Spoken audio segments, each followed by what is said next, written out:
আমার সব শেষ হয়ে গেছে ভাই, আমার জমা, আমার জমি দিবার টাকা পয়সা সোনা গয়না সব লইয়া গেছে। ভাইজান চোরের জমি জমা নিব কিনতে? আরে বাবা, এই জমি কি সেই জমি জায়গায় নিয়ে গেছে গা? কাগজপত্র চুরি হয়ে গেছে গা, আমার সব কিছু গেছে গা। ও বউ, আমার বউ বাচ্চা লইয়া আমার রাস্তাঘাটে হাঁটছে না, আমার বউ পায় না। এখন কান্না করে কি হবে? কল কাটবো। তখন বলছিলাম যখন এতগুলা ঘরের মধ্যে টাকা পয়সা আসিল, সোনা দানা আসলো, কই নাই আমি?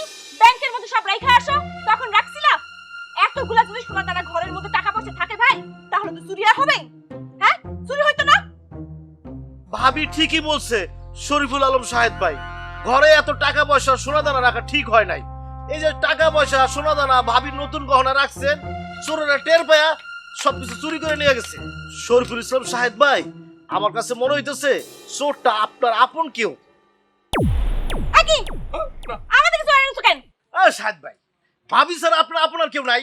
আছে আছে, তোর কথা ঠিক। আমি ঠিক ঠিক কাছের কেউ চুরিটা করছে, কাছের কেউ চুরিটা করছে। আমি কনফার্ম, আমার টাকা পয়সার কথা কালকে আমি 2-4 জায়গায় আলাপ করছিলাম, হেন থেকে নিশ্চয়ই কেউ শুই না ফেলাইছে। শুই নাই, আমার কাছের কেউ, আমার কাছের কেউ এই ঘটনাটা ঘটাইছে, আমার সব কিছু নিয়ে গেছে গা। তা না হইলে দূরের কোনো মানুষ আইসা আমার বাড়িতে চুরি করব, এই সাহস কারো নাই, সাহস কারো না। একদম ঠিক কথা বলছেন ভাইজান।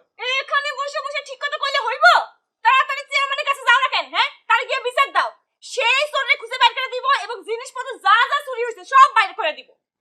আপনি খারাপ, চেয়ারম্যানে খুঁজে দেবো? চেয়ারম্যানে তো নিজেই চোর।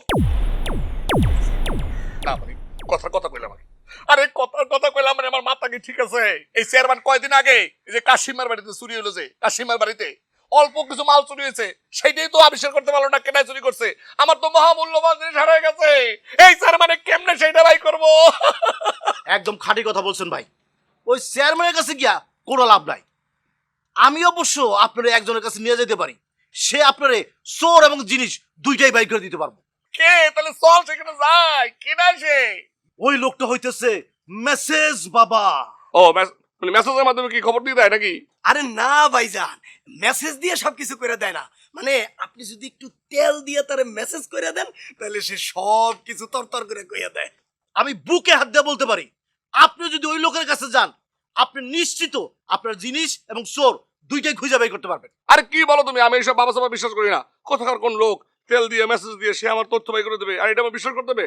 এইসব ধান্দাবাজ বাবাদের আমি বিশ্বাস করি না। বাদ, আমি এখন যেতে পারবো না। ভাই, আমিও আপনার মতো ওইসব বাবা বাবা বিশ্বাস করি না, কিন্তু যেহেতু আপনার একটা বিপদ হয়েছে, ওই লোকের কাছে যাইতে ক্ষতি কি? গিয়ে একবার টেস্ট করে দেখি। না না, কোনো বাবার কাছে যাওয়ার দরকার নাই। বাবার কাছে গেলে কোনো কাজ হতো না।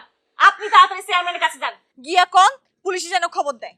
পুলিশ এই গ্রামে আসবো, তারপর সব জিনিস উদ্ধার হইব। একদম হক কথা, আমি সহমত। আর আমি তোমার হক কথা, সব কথা সহমত। ফেসবুক নিয়েছো না? আপনারা পাগল মানে ফেলাইতেছেন আমার ভাই। আমি নিজের এই পাগল দিতে পাগল হয়ে যেতে চাই না। আপনার সহমত আর হক কথা কইয়া আমার পাগলকে আমি কি যে করব আমি নিজে বুঝতে পারছি না। আমার মাথা ঠিক নাই, আমার জিনিস গেছে আমি সাহেব ভাই, এত কথা কয়ে লাভ নাই, চলেন বাবার কাছে যাই। বিশ্বাস করে দেখেন, কাজ হলেও হইতে পারে।